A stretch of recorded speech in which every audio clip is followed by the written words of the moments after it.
ನೀವು ಯಾವುದೇ ರಾಜಕೀಯ TPS ಆಗ್ಬೋದು, ಜಿಲ್ಲಾ ಪಂಚಾಯತ್ ಆಗ್ಬೋದು, ನಿಮ್ಮ ಸಂಘದಲ್ಲಿ ನನಗೆ ಯಾವುದೇ ಅಧಿಕಾರ ಕೊಡ್ತೀನಿ ಅಂದರೂ ಕೂಡ ನನಗೆ ಬೇಕಾದಂಥವರೊಬ್ಬರು ತೀರೋಗಿದ ಕಾರಣಕ್ಕಾಗಿ ನಾನು ಪ್ರಮಾಣ ವಚನಕ್ಕೆ ಹೋಗಲಿಲ್ಲ.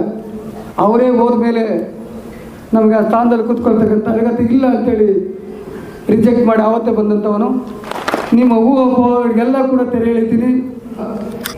ಯಾವುದೇ ಇರ್ತಕ್ಕಂಥ ಒಂದು ಉನ್ನತ ಶಿಕ್ಷಣ ಇಲ್ಲದೆ ಆ ಮಗು ಅರ್ಧಕ್ಕೆ ನಿಂತಿರ್ತಕ್ಕಂಥ ಸನ್ನಿವೇಶಗಳಿದ್ರೆ ದಯವಿಟ್ಟು ಅನ್ಯತಾ ಭಾವಿಸದೆ, ನಿಮಗೂ ಅವರಿಗೆ ಆಗದೇ ಇದ್ದರೂ ಕೂಡ ಅಂಥ ವಿದ್ಯಾರ್ಥಿಗಳನ್ನು, ಅಂಥ ಕಡು ಬಡವರನ್ನು, ಅಂಥ ತೊಂದರೆಗೀಡಾಗಿರ್ತಕ್ಕಂಥವರನ್ನು ಗುರುತಿಸಿ ನೀವು ಖಂಡಿತವಾಗಲೂ ಅವರಿಗೆ ಸಹಾಯ ಮಾಡಲಿಕ್ಕೆ, ನಮ್ಮ ಕಡೆಯಿಂದ ಸಹಾಯ ಮಾಡಲಿಕ್ಕೆ ಅನುವು ಮಾಡಿಕೊಡ್ಬೇಕು ಅಂತೇಳಿ ನಿಮ್ಮ ಸಲಹಾ ಸಮಿತಿ ಆಗ್ಬೋದು.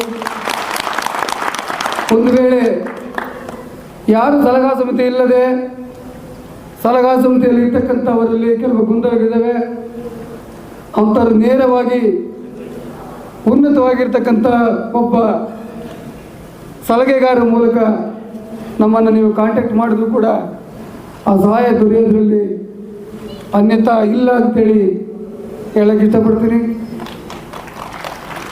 ತಾವು ದಯವಿಟ್ಟು ಅನ್ಯತಾ ಭಾವಿಸಬೇಡಿ. ನಾನು ಇದುವರೆಗೂ ಕೂಡ ಯಾವುದೇ ರಾಜಕೀಯ ಸನ್ನಿವೇಶಕ್ಕೆ ಬಂದಂಥ ವ್ಯಕ್ತಿ ಅಲ್ಲ. ನಿಮ್ಮಗಳ ಒಂದು ರಕ್ತವನ್ನು ಮೀರಿ ಸ್ವಾರ್ಥಕ್ಕಾಗಿ ಬದುಕ್ತಕ್ಕಂಥ ಒಂದು ಸನ್ನಿವೇಶ ನನಗಿಲ್ಲ. ನನ್ನಿಂದ ಏನಾದರೂ ನಾರಾಯಣ ಸಮಾನ ಹೇಳ್ದಂಗೆ ನನ್ನಿಂದ ಏನಾದರೂ ಆಗೋದಿದ್ರೆ ಅದು ಕೇವಲ ಹಳೆದ ಸೇವೆಯನ್ನು ಮಾಡಲಿಕ್ಕಷ್ಟೇ ಇಷ್ಟಪಡ್ತೀನಿ. ನೀವು ಯಾವುದೇ ರಾಜಕೀಯ TPS ಆಗ್ಬೋದು, ಜಿಲ್ಲಾ ಪಂಚಾಯತ್ ಆಗ್ಬೋದು, ನಿಮ್ಮ ಸಂಘದಲ್ಲಿ ನನಗೆ ಯಾವುದೇ ಅಧಿಕಾರ ಕೊಡ್ತೀನಿ ಅಂದರೂ ಕೂಡ ನಾನು ಸ್ವೀಕರಿಸೋದಿಲ್ಲ.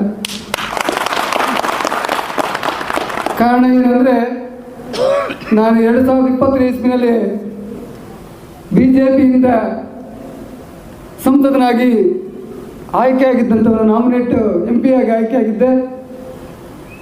ನನಗೆ ನಾರಾಯಣ ಚಮಣ್ಣ ಹೇಳ್ದಂಗೆ ನಮ್ಮವರು ಭಾಳ ನನಗೆ ಬೇಕಾದಂಥವರೊಬ್ಬರು ತೀರೋಗಿದ ಕಾರಣಕ್ಕಾಗಿ ನಾನು ಪ್ರಮಾಣ ವಚನಕ್ಕೆ ಹೋಗಲಿಲ್ಲ. ಅವರೇ ಹೋದ ಮೇಲೆ ನಮಗೆ ಆ ಸ್ಥಾನದಲ್ಲಿ ಕೂತ್ಕೊಳ್ತಕ್ಕಂಥ ಅರ್ಹತೆ ಇಲ್ಲ ಅಂತೇಳಿ ರಿಜೆಕ್ಟ್ ಮಾಡಿ ಆವತ್ತೇ ಬಂದಂಥವನು. ನಾನು ನಿಮ್ಮ ಊಹೆಲ್ಲ ಕೂಡ ತೆರೆ ಎಳಿತೀನಿ. ನೀವು ಕೂಡ ಏನೇನು ಆ ಥರ ಮನಸ್ಸಲ್ಲಿ ಅಂದ್ಕೊಂಡಿದ್ರೆ ಸೀನಣ್ಣನ ರಾಜಕೀಯ ತರಬೇಕು ಅಂದ್ಕೊಂಡಿದ್ರೆ ಖಂಡಿತ ಅದು ನೀವು ಇವತ್ತಿಗೆ ಬಿಟ್ಟುಬಿಡಿ.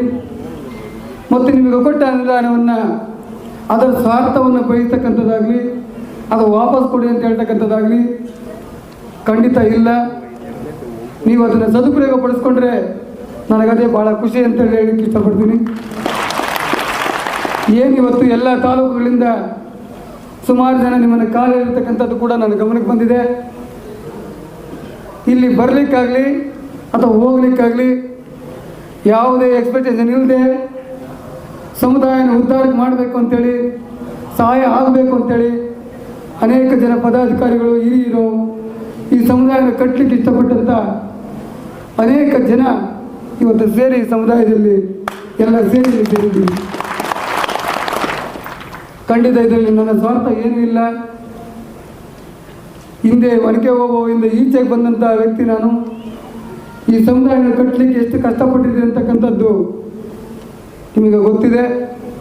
ಅದನ್ನು ಒಡೆಯತಕ್ಕಂಥದ್ದಾಗಲಿ, ಅದನ್ನು ಹಾಳು ಮಾಡ್ತಕ್ಕಂಥದ್ದಾಗಲಿ, ನಿಮ್ಮನ್ನು ಸ್ವಾರ್ಥಕ್ಕೆ ಉಪಯೋಗಿಸ್ತಕ್ಕಂಥದ್ದಾಗಲಿ ಖಂಡಿತ ನನ್ನ ಯಾವತ್ತೂ ನಾನು ಅಂಥ ಕೆಲಸ ಮಾಡೋದಿಲ್ಲ, ನಿಮ್ಮನ್ನು ಉಪಯೋಗಿಸೋದಿಲ್ಲ.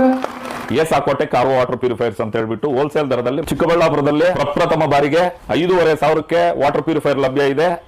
5,500 ಇಲ್ಲಿ ನಮ್ಮ ಅಂಗಡಿಯಲ್ಲಿ RO UV UF TDS ಖಾಲಿ 5,500 ಬರುತ್ತೆ. ನಮ್ಮ ಅಂಗಡಿಯಲ್ಲಿ ಬನ್ನಿ. ನಮ್ಮ ಲೊಕೇಶನ್ ಬಂದು ಏಸಾಕೋಟೆಕ್ ಕೆನರಾ ಬ್ಯಾಂಕ್ ಆಪೋಸಿಟ್ ಅಲ್ಲಿ ಆಂಬೂರ್ ದಮ್ ಬಿರಿಯಾನಿ ಪಕ್ಕದ ರೋಡ್ ಅಲ್ಲಿ 2ನೇ ಅಂಗಡಿ ಬರುತ್ತೆ.